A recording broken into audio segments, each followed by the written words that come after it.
Nearly 4 years after its initial release, is Pumpkin Jack still worth playing? Let's find out. This past weekend, I finally got around to playing Pumpkin Jack. Maybe you've played it before when it first came out, and maybe you're just hearing about it. If you are considering picking it up this Halloween season and are curious about what it has to offer as a standalone 3D platformer, I just finished a complete playthrough, and here are my thoughts. So, I'm a big Halloween guy. It's my favorite holiday, and I really like to immerse myself in the spooktacular vibes of the season. One of the best ways to do this, in my humble opinion, is to dust off a classic Halloween-themed video game and play through it in my spare moments. Of course, there are plenty of games that fall into this spooky genre, but few have towed the line of the Halloween theme as closely as Pumpkin Jack. Obviously, the main character is an intimidating figure with a glowing jack-o'-lantern for a head, but anyone who has played the game knows that it's also full of ghouls, ghosts, scarecrows, witches, wizards, gargoyles, and more. And at an average playthrough time of between 4 and 6 hours, it's just the right game to chisel away at in short bursts throughout the week, or in 1 or 2 marathon sessions like I did.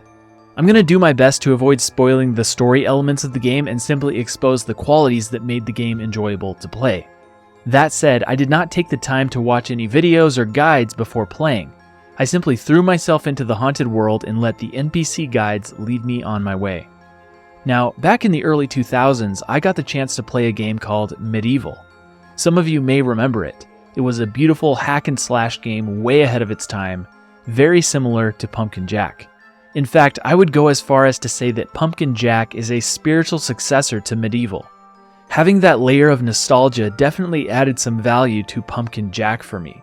But even those without prior experience with Medieval are going to enjoy a lot of what Pumpkin Jack has to offer. As I battled my way through the undead hordes, I noticed that my son was frequently at my side, observing and enjoying the experience along with me.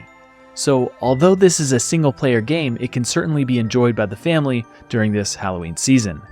Now, let's talk about the graphics and sound design of Pumpkin Jack.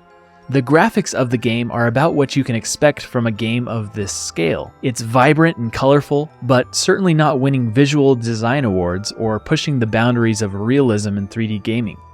Players can expect a gloomy landscape highlighted by the familiar orange, purple, and green hues of Halloween. I played the game on the Steam Deck, and I felt comfortable with how everything looked in that form factor.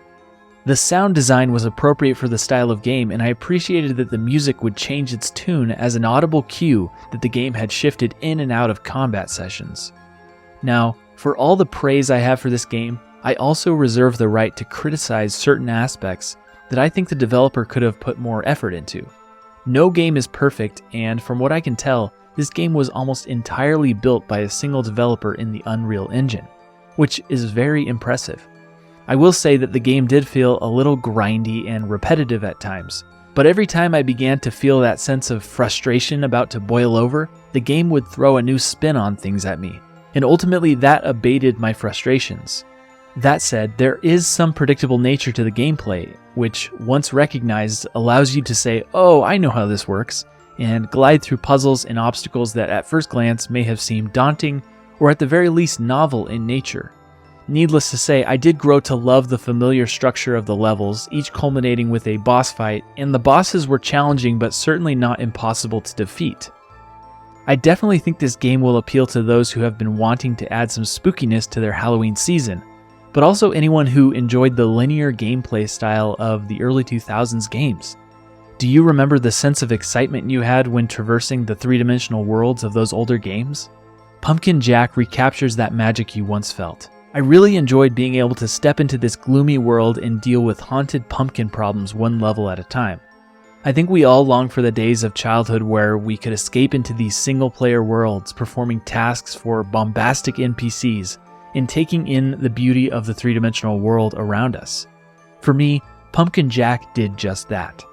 It was a great balance of difficulty, frustration, success after multiple attempts, and the anticipated reward. I enjoyed the different weapons, the different biomes of each level, and how the game seemed to be building your battle confidence as you progress toward the final boss battle. All in all, I give it a 7 out of 10, and probably higher if I was just going purely off Halloween-themed games. So if you're looking for a game that captures the spirit of Halloween and transports you back to the golden age of 3D platformers, Pumpkin Jack might just be the perfect game for you. I'm Jake. Have a great week, and I'll be back soon with another review.